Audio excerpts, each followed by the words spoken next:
Hey, salut les bienheureux, les apprentis bienheureux, bienvenue dans cette nouvelle interview. Aujourd'hui, la thématique, comment être plus heureux grâce au jeûne. Aujourd'hui, mon invitée est Laura Mentasti.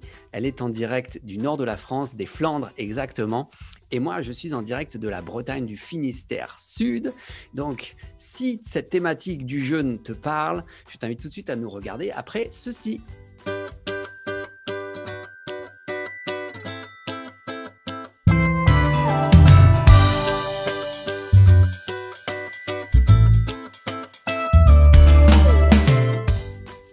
Coucou Laura, Salut Antoine.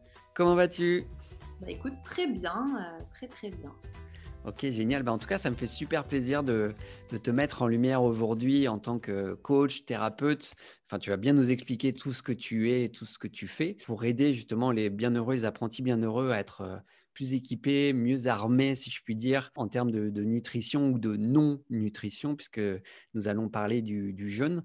Alors, ce que je voudrais savoir aujourd'hui, c'est déjà, qu'est-ce qui a fait que tu es devenu ce que tu es? Puis je t'invite aussi à te présenter aux bienheureux apprentis bienheureux. Donc, dis-nous tout, s'il te plaît. Ok, eh bien avec joie pour me présenter, écoute, j'ai d'abord passé une grande partie de mon enfance dans la nature, dans les Mhm. Flandres justement.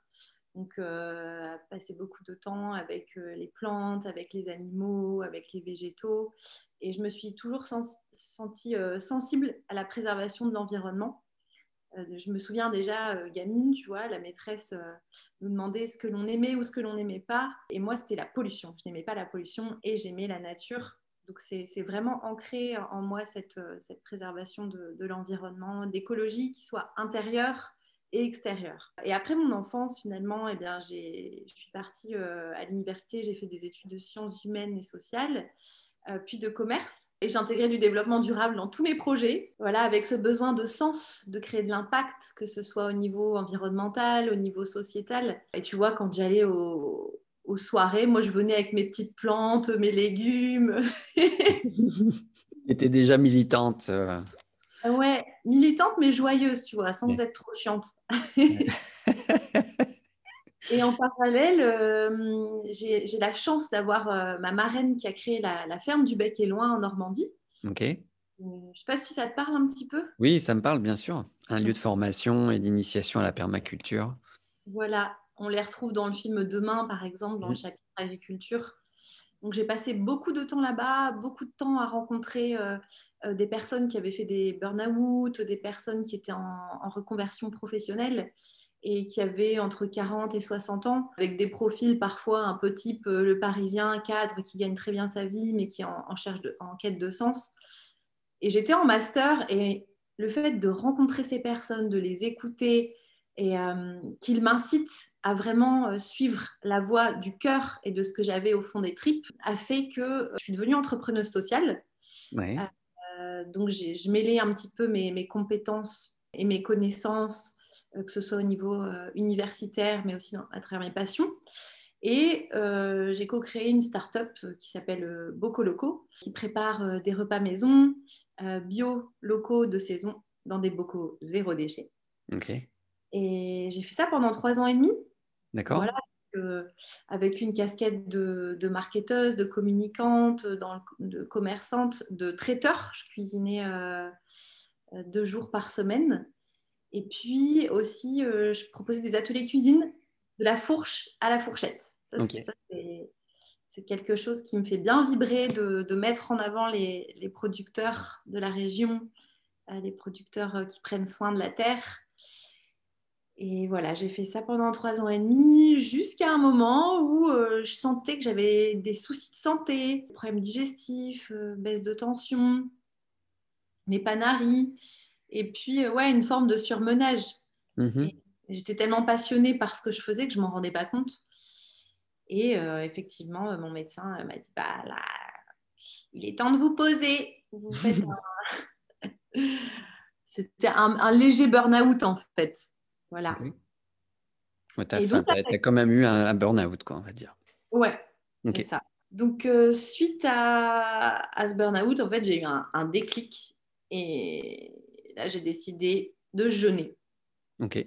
J'ai décidé de jeûner. C'était mon corps qui me demandait de faire une pause digestive, Ok. mentale. Parce que quand on cuisine, on grignote aussi. Mhm. Et je sentais que mon corps avait vraiment besoin d'une régénération.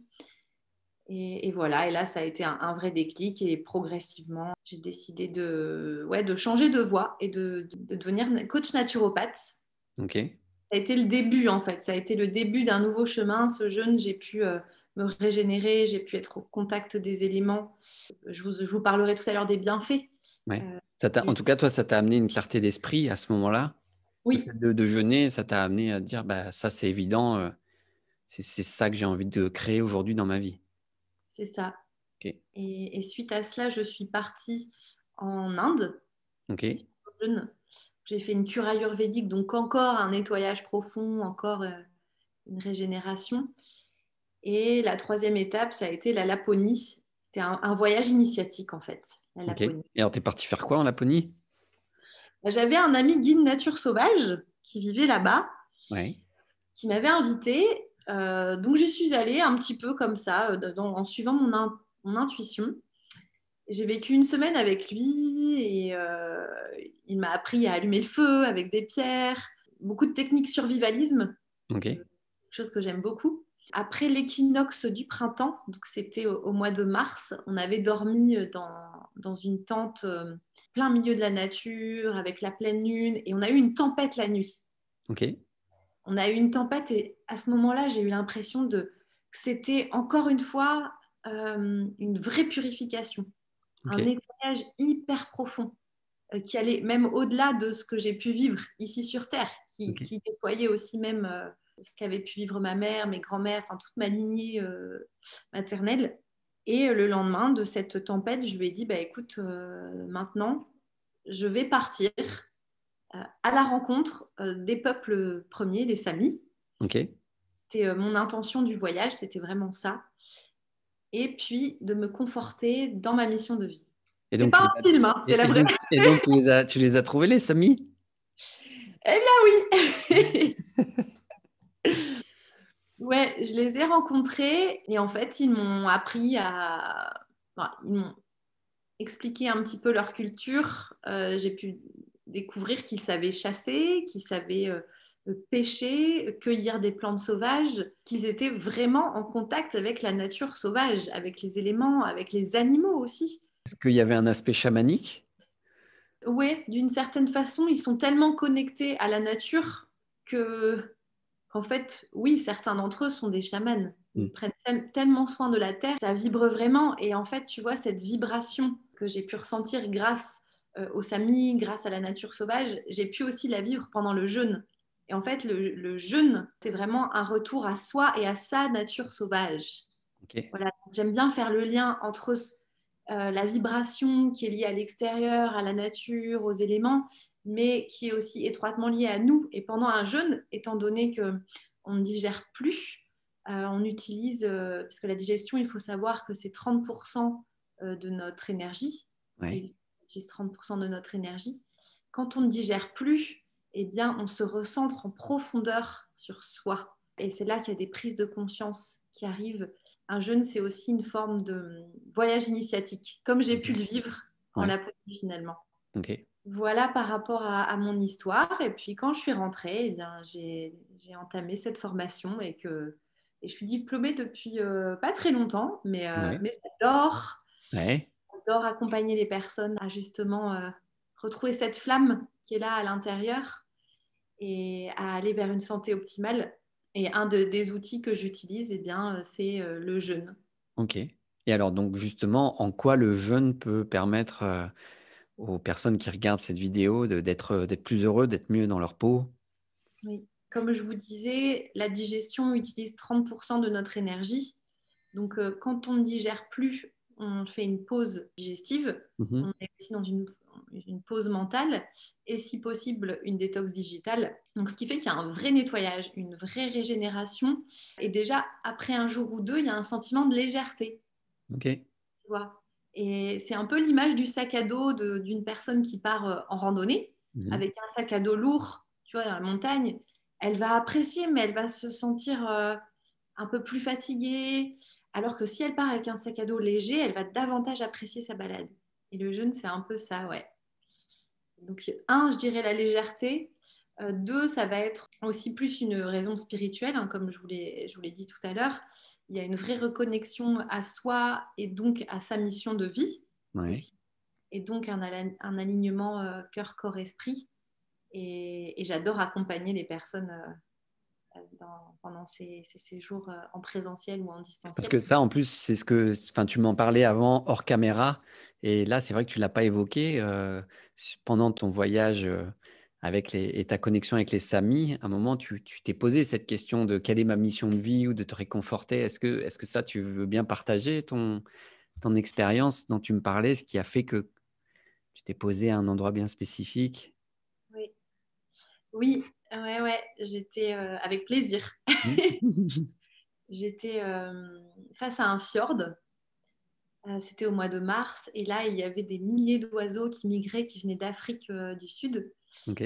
Et j'étais seule avec moi-même et avec tous ces éléments et puis ces animaux magnifiques. Et j'ai fermé les yeux et je suis concentrée sur moi. Et en même temps, je sentais que je faisais partie du tout. Donc, je me sentais connectée à l'univers. Et je demande à l'univers, confortez-moi dans ma mission de vie. Et là, je baisse la tête. Je vois une plume d'aigle. Hmm. Donc, je la ramasse. Et là, ça a juste été Ta la confirmation. confirmation.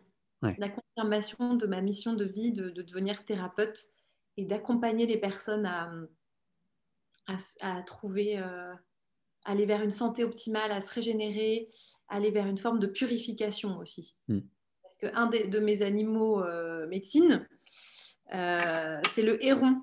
Le héron, je le rencontre très souvent et le héron est venu. Un jour, j'étais en voiture dans les Flandres et il est venu frapper ma vitre et en fait, je l'ai tué. Ok. Et je l'ai tué. En fait, non. Je me suis dit, bah, il s'est sacrifié pour moi. Donc, je l'ai ramassé et je l'ai enterré dans mon jardin. Voilà. Et donc, tu avais regardé la symbolique du héron? Bah, c'est la purification. Donc, tu vois, c'est aussi une forme de juste d'alignement et de flow. Et je sais que je suis faite pour ça, d'accompagner les personnes à se nettoyer, à se régénérer, au travers du jeûne notamment. Mhm. Donc, Ok. voilà. Bon, bah super. Et donc, là, tu me disais que le jeûne aide à être plus heureux parce que ça amène plus de légèreté. On reprend de la vitalité aussi. Parce Oui, qu'il y a 30% d'énergie qui nous reviennent au final et qui fait on se sent plus centré dans ses baskets. oui. Oui, effectivement, comme tu dis, on gagne en vitalité. Si le jeûne est bien fait, donc avec une bonne descente alimentaire, un jeûne et une remontée alimentaire, Ouais, bien, on gagne 4 à 12 mois de vitalité après. d'accord. On augmente son taux vibratoire Ouais, également. Ce que j'adore, c'est que le cinquième jour du jeûne, il y a l'hormone du bonheur. ouais. Tu connais peut-être la sérotonine qui est activée. Ok. Il y a un sentiment, tu vois, d'euphorie, de bien-être. Et là, tu vois, j'ai en tête une femme, par exemple, que j'ai accompagnée qui était un peu en surpoids. Et ce cinquième jour, on est allé à la mer et elle a décidé d'enlever son maillot de bain et de se mettre à nu dans l'eau, comme si elle D'accord. était dans une forme de renaissance. Et le jeûne, c'est ça aussi. Ok. C'est l'école du lâcher-prise, de la renaissance, d'un retour dans son état d'enfant intérieur Ok. et d'éveil des sens. Donc tout ça, bah voilà, ça rend heureux. Mm. Mais c'est cool ça. En tout cas, ça donne envie de se dire, en tout cas pour une personne qui connecte aux mots que tu utilises, l'aspect vibration énergétique, l'aspect aussi spirituel, chamanique, qu'il peut y avoir à travers cette pratique. Enfin, moi, ça me parle, ça me fait vibrer aussi. Donc c'est vraiment, vraiment cool. Et donc, justement, on parle de bonheur. Toi, aujourd'hui, ta définition du bonheur, ça serait quoi? Ou c'est quoi ta définition du bonheur actuel? Je peux faire juste un petit retour par rapport à l'aspect scientifique pour rassurer. Ouais. Là c'est vrai qu'on a emprunté le chemin, j'ai beaucoup parlé de l'aspect énergétique, vibratoire, mais Ouais. après, au niveau scientifique, Ouais. Voilà, j'ai une casquette aussi de coach en neurosciences, donc c'est aussi prouvé Ouais. que le jeûne amène la régénération des cellules, va permettre de renforcer sa vitalité, son immunité. Quand une personne a des problèmes digestifs, quand elle a de l'asthme, quand elle se sent aussi déprimée, eh bien, grâce au jeûne, il peut y avoir vraiment une guérison et une prévention. Et ça, je vous invite, chère communauté d'Antoine, Mm. à regarder la vidéo Le jeûne, une nouvelle thérapie sur Arte. Ok. Voilà. Je Et je l'avais vu pourrais celui-là. encore en parler Pas très vite. intéressant. Ouais. Voilà, donc je ferme la parenthèse, mais c'était important. Merci pour cette parenthèse. Donc, quelle est ta définition du bonheur, s'il te plaît? Ce qu'on peut vivre pendant un jeûne. Moi, ma définition du bonheur, c'est un état de satisfaction Mhm. qui va durer, qui va être stable, contrairement à la joie qui est plus un état émotionnel et qui ne va pas forcément durer. En fait, c'est une émotion, la joie. Mhm. Et finalement, le bonheur, on le ressent sans plaisir extérieur aussi. Pour moi, c'est vraiment ça. Euh, Puis le bonheur, c'est se sentir vivant, se sentir libre, relié à soi. Euh, Moi, c'est l'état de flow dont j'ai pu vous parler tout à l'heure, que j'ai pu vivre en Laponie, mais aussi que j'ai pu vivre ce matin, tu vois, en me réveillant et puis en allant cueillir des plantes aromatiques et des plantes sauvages. Et pour moi, c'est ça le bonheur. C'est ça le bonheur. Ok, cool. Et alors, comment tu le mets en pratique? Comment tu pratiques le bonheur alors? Bah, tu vois, ce matin, je me suis réveillée, je me suis sentie un peu anxieuse par rapport au film que j'ai vu hier, Hold Up, Ouais, que tu as vu aussi, parce que tu as fait un petit live là-dessus, dessus. ouais. Et du coup, j'ai décidé de sourire. Ok. Du coup, je me suis forcée à sourire, même si je me sentais anxieuse. Mhm. Et puis, au bout d'une ou deux minutes, déjà, j'ai vu que je me sentais mieux. Et en fait, on sait que lorsqu'on sourit, son corps génère les hormones du bonheur. Ouais. Déjà, c'est ça, c'est que le matin, je me réveille, je me dis quelle chance j'ai de me réveiller ici, d'avoir un métier que j'aime, d'être entourée de belles personnes aussi. Et du coup, j'ai mes petits rituels chaque matin. Donc, je pratique le yoga, la méditation, et c'est essentiellement ça, c'est yoga, méditation qui me permettent d'être alignée. Et les gros kiffs, c'est vraiment d'être en contact avec le vivant. Voilà, d'être en contact avec les végétaux et de pouvoir utiliser tous mes sens, de Mhm. pouvoir les cueillir, les toucher, les sentir et juste les observer, observer une petite coccinelle sur du persil tout à l'heure, c'est ce que j'ai fait et ça, c'est un vrai moment de bonheur. Et ensuite de pouvoir les cueillir et les sublimer, de pouvoir les transformer au travers de la cuisine, Ouais. manger mon repas en conscience, faire vraiment une belle assiette, telle une œuvre d'art. Et je me sens artiste en fait dans ces cas-là, artiste de ma vie, parce que je Mhm. vais manger vraiment Ta des ingrédients, création. Ouais. ouais, des ingrédients qui vivent et ma création. Et je me dis que je nourris mon temple. Ok. Voilà. Et ça c'est un vrai bonheur de le partager, donc seul, de vivre ça seul, mais aussi de partager un repas et d'accueillir des amis. Voilà, ça c'est des vrais moments de bonheur. Ouais. Bon, cool. C'est cool ça. Et, et alors, autre question, est-ce qu'il y a un livre qui a changé ta vie ou ta perception de la vie que tu aimerais proposer aux bienheureux, aux apprentis bienheureux, un livre à conseiller? Oui. Un ou deux. Allez, vas-y. Un ou deux, comme tu veux.